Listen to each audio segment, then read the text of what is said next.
The courtroom smelled like old wood and cheap coffee. I sat at the defendant's table in my one good suit, the navy blue one I bought for my father's funeral 11 years ago. It still fit, mostly. I had lost weight since Penny filed for divorce. Stress will do that to you. My name is Hollis Crenshaw. I am 47 years old. I live in Decatur, Georgia, about 20 minutes outside Atlanta. For the past 18 years, I have been married to Penelope Crenshaw, the woman currently sitting across the aisle from me, refusing to make eye contact. She looked good. New haircut, expensive blouse, the kind of confidence that comes from knowing you are about to win. Her lawyer, a shark named Ridley Baxter, was shuffling papers beside her with the practiced ease of a man who had done this 1,000 times. My lawyer, a young guy named Oscar Delgado, who I could barely afford, leaned over and whispered in my ear, "Hollis, this is your last chance. We can still fight this. The business alone is worth over $2 million. You built it from nothing. She can't just take it. Let her have it. Are you insane? She's taking everything. The house, the accounts, the company. Everything except—" He stopped. We both knew what he was going to say. Everything except Bria, our daughter, 16 years old, born with cystic fibrosis. The reason I wake up every morning. The reason I keep breathing. Penny didn't want her, had made that perfectly clear in her filing. Full custody to the father, she had written, as if Bria were furniture she was declining to take in the move. I know what I'm doing, Oscar. Do you? Because from where I'm sitting, it looks like you're handing your entire life to a woman who abandoned her sick child. I didn't answer. I just stared at the sealed envelope sitting on the judge's desk, the envelope that was going to change everything. Judge Ramona Kinsley entered the courtroom at exactly 9:00 a.m. She was a stern woman in her 60s with gray hair, pulled back tight and reading glasses perched on her nose. She had a reputation for fairness, which was exactly what I needed. We are here for the final dissolution hearing in the matter of Crenshaw versus Crenshaw, she announced, settling into her chair. I have reviewed the proposed settlement agreement. Before I sign off, I want to confirm that both parties understand and accept the terms. Ridley Baxter stood, buttoning his jacket. Your Honor, my client Penelope Crenshaw has agreed to accept full ownership of Crenshaw Contracting, LLC, the marital residence at 445 Briarwood Court, all liquid assets totaling approximately $847,000, and the vacation property in Hilton Head. In exchange, she waives all claims to future earnings and agrees to relinquish full custody of the minor child, Bria Crenshaw, to her father. He said it like he was reading a grocery list, like my daughter was just another line item. Judge Kinsley turned to me. Mr. Crenshaw, you have agreed to these terms. Oscar nudged me. Hollis, please, don't do this. I stood up. Yes, Your Honor, I accept the terms. A murmur went through the small gallery. My brother Earl was there, along with Oscar's paralegal and a few other people I didn't recognize. I heard Earl mutter something under his breath. Probably calling me an idiot. He had been doing that a lot lately. Penny was smiling. That tight, triumphant smile she always got when she won an argument. She leaned over to whisper something to Ridley, probably already planning how to spend my money. Very well, Judge Kinsley said. Mr. Crenshaw, please approach and sign the final documents. I walked to the bench. The clerk handed me a pen. One by one, I signed the papers that gave away everything I had spent 2 decades building. The house I had renovated with my own hands, the business I had grown from a pickup truck and a toolbox to a company with 47 employees, the savings account I had filled dollar by dollar, late night by late night, sacrifice by sacrifice. I signed it all away. When I finished, I looked at Penny. She was practically glowing.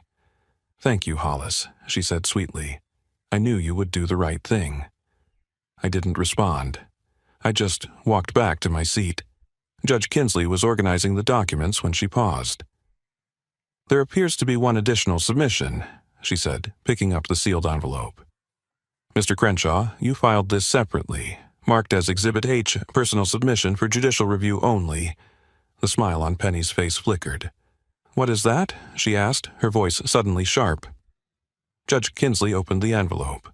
She pulled out the contents, a stack of papers maybe 20 pages thick, and began to read. The courtroom was silent. I watched Penny's face, watched the confusion slowly transform into something else as Judge Kinsley kept reading, page after page, her expression darkening with each one. Finally, the judge looked up. "Mrs. Crenshaw, is your legal representation aware of these documents?" Ridley Baxter frowned. "Your Honor, I haven't seen whatever that is. My client has been fully transparent. Then perhaps you should see them now." The clerk handed copies to Ridley. He began reading, and I watched the color drain from his face. He leaned over to Penny and whispered 4 words. "This changes absolutely everything." Penny grabbed the papers from his hands. She read the first page, the second, the third. Then she collapsed. Not a faint exactly. More like her legs just stopped working. She slid out of her chair and hit the floor, papers scattering around her. Ridley was shouting for water. People in the gallery were standing. Oscar was staring at me with his mouth open. And I just sat there, calm as a summer morning, waiting for the chaos to settle. I had been planning this for 2 years, and it was only just beginning. Let me tell you about Penny.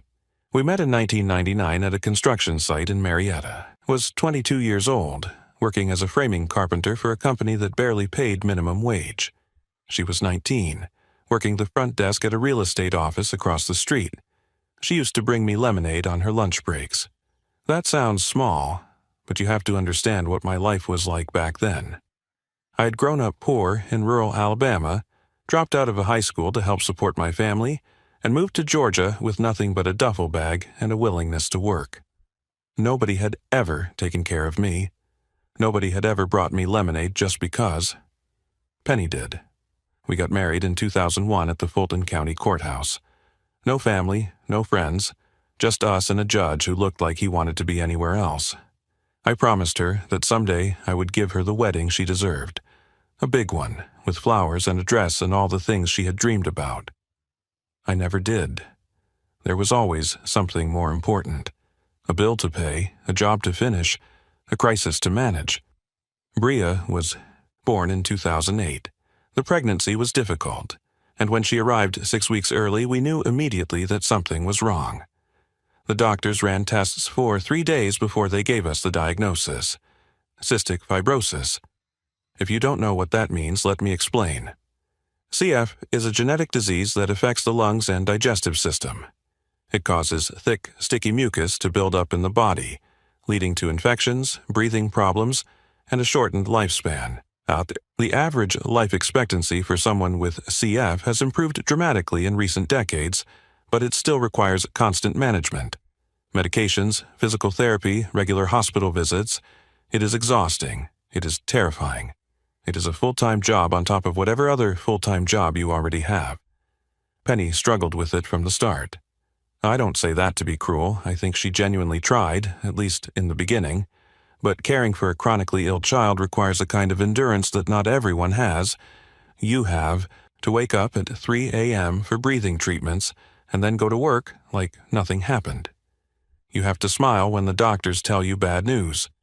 You have to hold your child while she coughs until she vomits, and then do it all again the next day. Penny couldn't do it.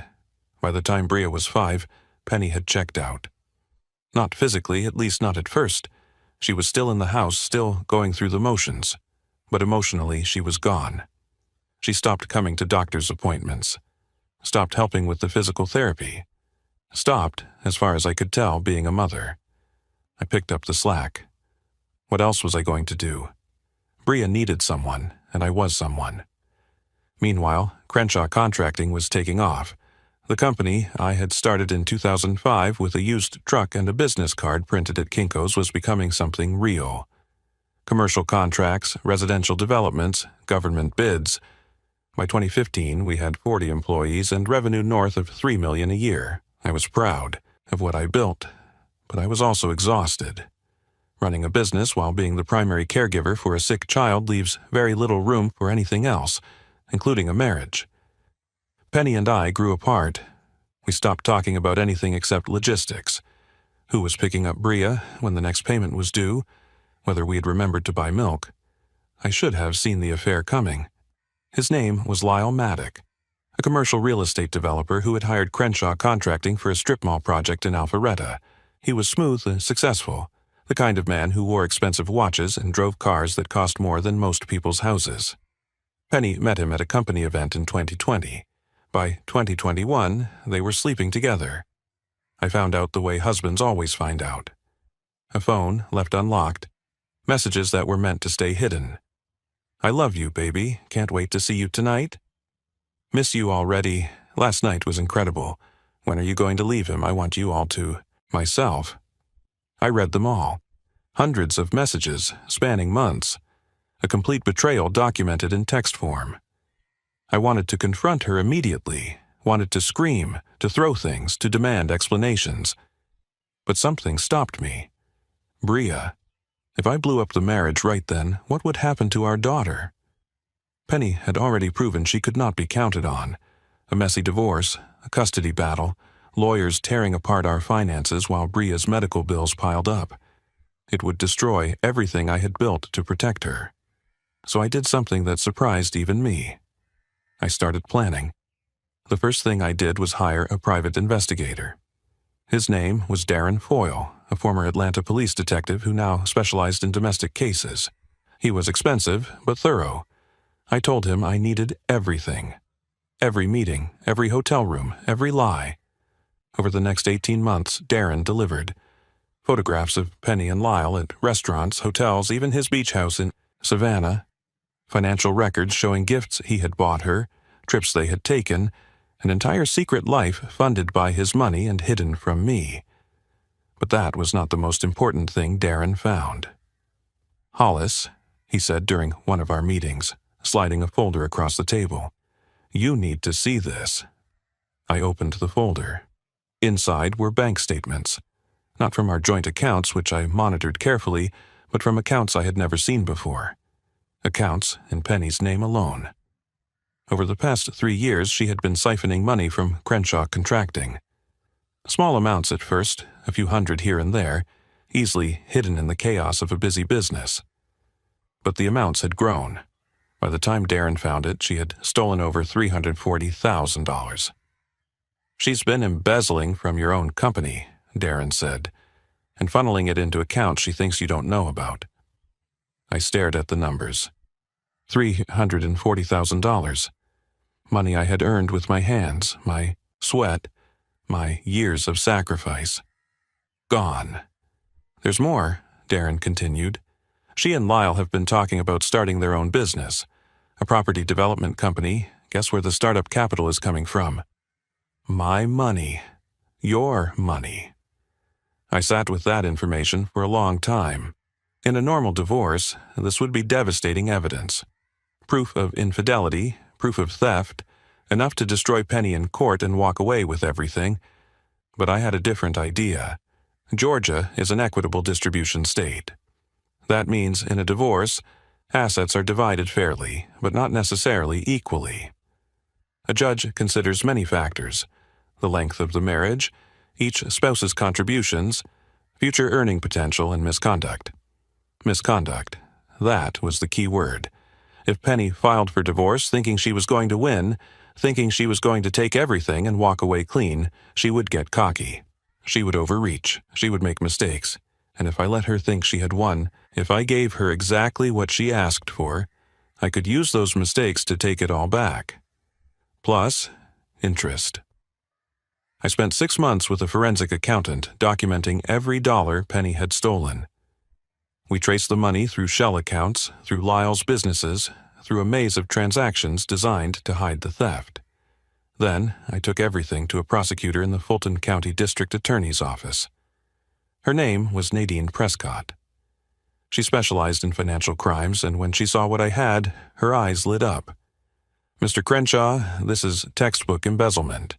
Combined with the evidence of the affair, we could build a case that puts your wife in prison. I don't want her in prison, not yet, anyway. Nadine frowned. Then what do you want? I want timing. I want her to file for divorce first. I want her to think she's winning. And then, at the exact right moment, I want everything to come crashing down. That's unconventional. My daughter has cystic fibrosis. Her mother is abandoning her to run off with a rich boyfriend. Conventional stopped being an option a long time ago. Nadine studied me for a long moment, then she nodded. Tell me what you need. We built the case over the next year. Every piece of evidence, every witness, every document. Nadine prepared charges, but agreed to hold them until I gave the signal. Meanwhile, I started moving assets, not hiding them. That would be illegal, and I was not going to give Penny any ammunition. Instead, I restructured. I created trusts for Bria's medical care that could not be touched in a divorce. I shifted ownership of certain properties into business entities that Penny did not know about. I documented everything, kept meticulous records, made sure that every move was legal and defensible, and then I waited. Penny filed for divorce in January of this year. She came home one evening, sat me down at the kitchen table, and told me she wanted out. I'm not happy, Hollis. I haven't been happy. For years. I know. She looked surprised. You know? I know about Lyle. I know about everything. For a moment, fear flickered across her face. Then it was gone, replaced by that hard, calculating expression I had come to know so well. Fine. Then you know why this marriage is over. I want the house, the business, the savings. You can have Bria. I know how much she means to you. She said it like she was being generous, like giving me custody of our sick daughter was a gift. Okay. Okay, just like that? Just like that. She stared at me, waiting for the catch. There had to be a catch. Hollis Crenshaw, the man who fought for everything, was just going to roll over. I'll have my lawyer send the papers, she finally said. I'll sign them. And I did, every single one. Because the trap was already set.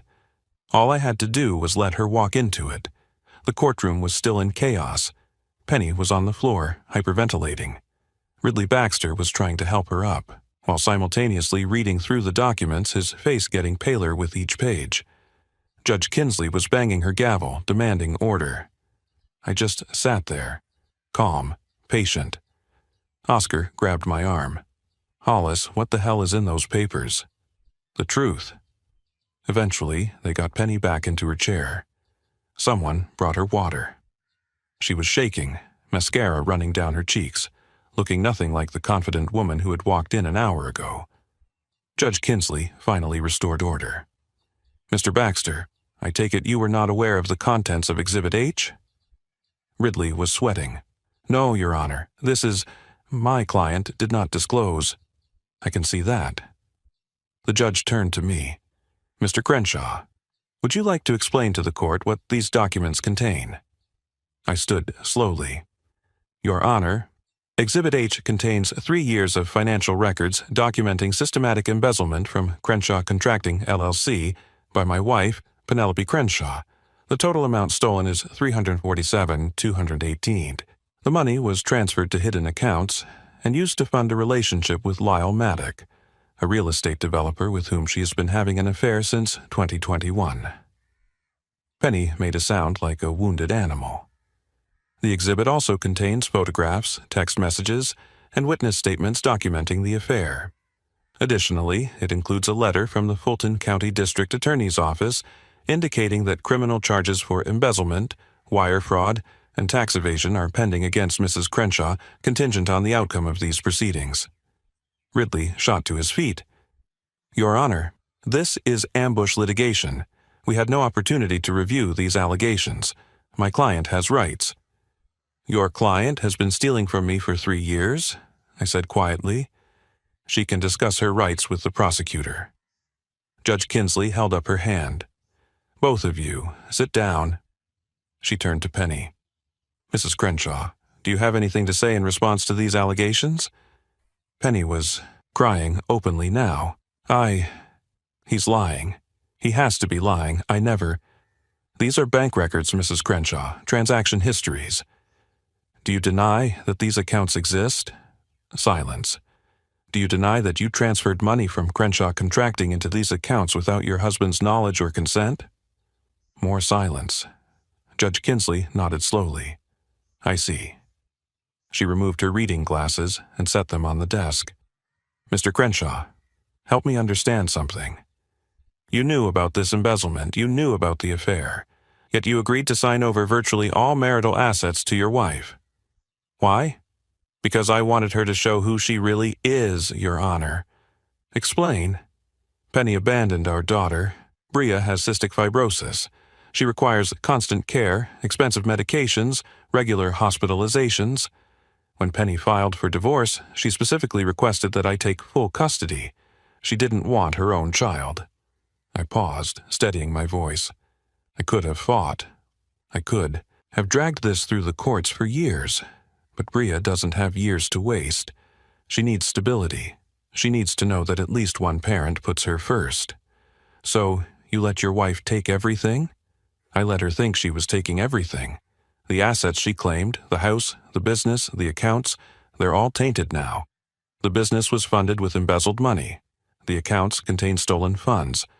The house was purchased with commingled assets that are now evidence in a criminal case. I looked at Penny. She was staring at me with pure hatred. Everything she took, she's going to have to give back, and then some. Judge Kinsley was silent for a long moment. Then, remarkably, she almost smiled. Mr. Crenshaw, are you telling me that you deliberately structured this divorce to ensure that your wife would incriminate herself? I'm telling you that I gave my wife exactly what she asked for. It's not my fault she asked for evidence of her own crimes. Ridley was on his feet again. Your Honor, this is entrapment. This is a man protecting his daughter, Mr. Baxter. The judge's voice was ice. Your client chose to steal. Your client chose to have an affair. Your client chose to abandon a sick child. Mr. Crenshaw simply chose not to stop her. She picked up her gavel. I am vacating the settlement agreement in its entirety. Given the evidence of fraud and embezzlement, I am ordering a full forensic audit of all marital assets. Any assets derived from criminal activity will be forfeited. Additionally, I am referring this matter to the district attorney's office for immediate action. She looked at Penny. Mrs. Crenshaw, I strongly suggest you retain a criminal defense attorney. You're going to need one. The gavel came down. Penny screamed, actually screamed, a raw sound of rage and despair that echoed off the courtroom walls. You bastard! You planned this! You destroyed me! I stood and gathered my papers. No, Penny, you destroyed yourself. I just made sure everyone could see it. I walked out of the courtroom without looking back. In the hallway, Earl was waiting. I take it back, he said, shaking his head in disbelief. You're not an idiot. You're the smartest bastard I know. I'm not smart, Earl. I'm just a father. I pulled out my phone and dialed Bria's number. She was home with a nurse, waiting to hear how things went. Dad, what happened? Pack a bag, sweetheart. We're going to get ice cream. I'll explain everything when I get there. Did we win? I thought about that question, about what winning really meant. Yeah, baby, we won. The criminal trial took 8 months. Penny's lawyer, a different one than Ridley Baxter, who had dropped her immediately after the divorce hearing, tried everything. She claimed I had coerced her, claimed she didn't understand what she was doing, claimed the money was actually owed to her as compensation for her years as a homemaker. None of it worked. The evidence was too solid. The forensic accountants had traced every dollar. The prosecutors had documented every lie. In the end, Penny pleaded guilty to 3 counts of embezzlement and 1 count of wire fraud. The judge sentenced her to 4 years in federal prison, with the possibility of parole after 2. Lyle Maddock disappeared the moment criminal charges were filed. Turns out he had known about the embezzlement, had even helped structure some of the transactions. When subpoenas started flying, he liquidated his local holdings and moved to Costa Rica. Last I heard, he was developing beachfront condos and pretending none of this ever happened. Penny sent me a letter from prison about 6 months into her sentence. I didn't open it for weeks. When I finally did, it was shorter than I expected. Hollis, I know you won't forgive me. I'm not sure I'd forgive me either, but I need you to know that I'm sorry. Not for getting caught, for everything. For Bria, for us, for all of it. I was weak, I was selfish. I told myself I deserved more, And I used that lie to justify everything I did. Tell Bria I love her, even if she doesn't believe it, even if you don't believe it. I do. Penny, I showed the letter to Bria. She read it twice, then handed it back to me. Do you think she means it? I don't know, sweetheart. Maybe. Do you forgive her? I thought about that for a long time. I'm working on it. Bria nodded. Me too. That's the thing about forgiveness. It doesn't happen all at once. It's not a light switch you flip and suddenly everything is bright again. It's more like a sunrise, slow and gradual. And some days the clouds come back and you can't see any light at all, but you keep waiting. And eventually the sun rises again. The assets were eventually sorted out. After the forensic audit, after the legal fees, after the restitution payments, I ended up with about 60% of what we had before the divorce.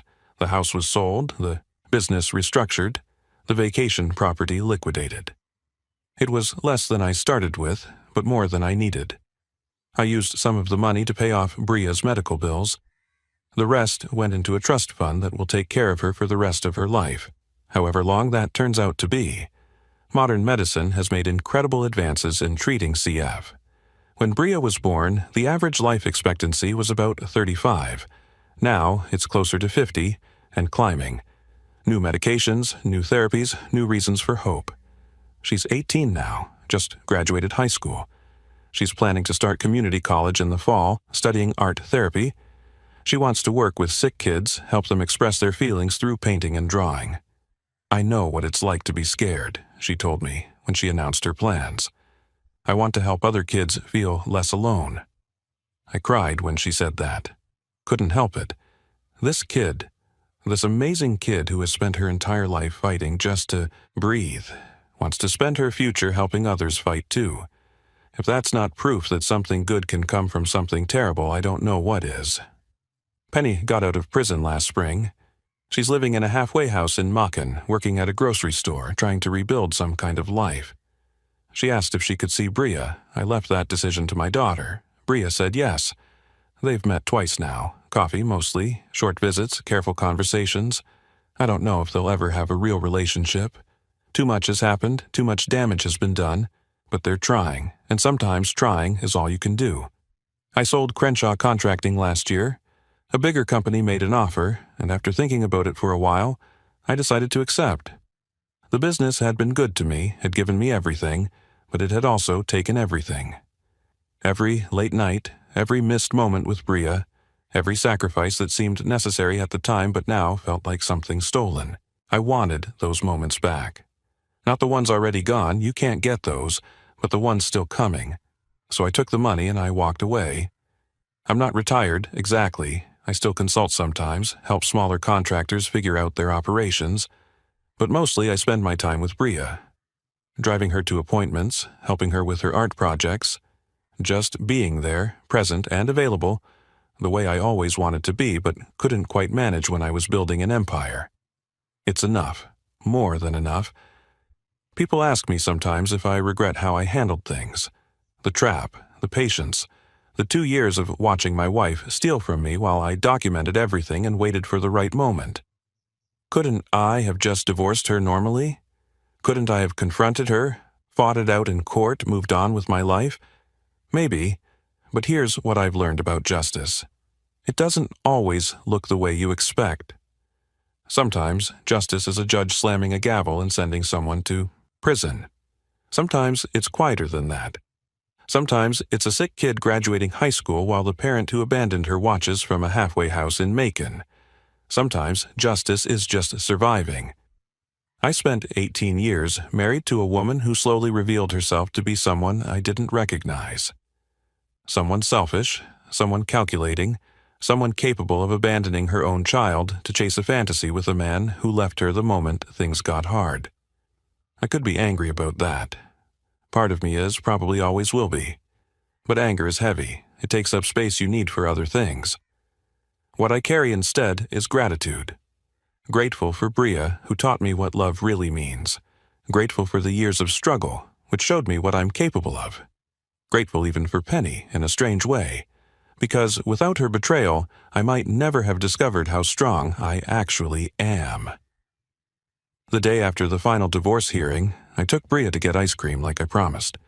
We sat in a booth at a little shop near our house, her eating mint chocolate chip, me working on a butter pecan.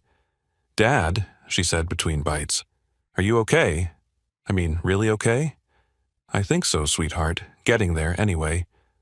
"Mom really did all those things? The stealing and everything?" "Yeah, she did. Why? I mean, we had a good life, didn't we?"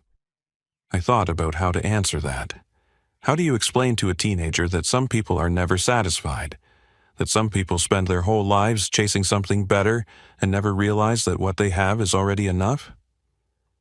"Your mom got lost," I finally said. "She forgot what mattered, and by the time she remembered it was too late." "Do you think she ever loved us?" "I think she loved us the best she knew how. It just wasn't enough." Bria was quiet for a moment. Then she reached across the table and took my hand. "Your love was enough, Dad. Just so you know, it was always enough." I couldn't speak after that, just held her hand and let the tears fall into my butter pecan. That's the thing about being a parent. You spend years worrying that you're failing, that you're not doing enough, that your kids are going to grow up damaged by all your mistakes, and then one day, they say something that lets you know you got it right. Maybe not all of it, maybe not perfectly, but enough. I keep a photograph on my desk now. It's from Bria's graduation. She's in her cap and gown, holding her diploma, smiling so wide it looks like her face might break. I'm standing next to her, my arm around her shoulder, looking like a man who has finally figured out what matters. Behind us, just barely visible in the corner of the frame, is an empty chair. The one we saved for Penny, just in case she got permission to attend. She didn't come. Something about paperwork and approvals that didn't go through in time. Bria cried about it for about 10 minutes. Then she wiped her eyes, put on her gown, and walked across that stage. Like she owned it. That's my girl. I look at that photograph every morning. It reminds me of something important. Life doesn't give you what you deserve. It gives you what you build, what you fight for, what you refuse to let go of even when everything is trying to tear it away. Penny thought she could take everything from me. She thought I would crumble, fall apart, become another sad story about a man who got destroyed in a divorce. She was wrong, because she forgot the most important thing. She forgot about Bria, and a father protecting his daughter is the most dangerous thing in the world. So here's my question for you. What would you refuse to give up? What would you fight for, sacrifice for, burn everything down for if you had to? And if you don't have something like that in your life yet, maybe it's time to find it. Tell me in the comments. What matters most to you? And if you know someone who's going through a fight right now, someone who feels like they're losing everything, send them this story.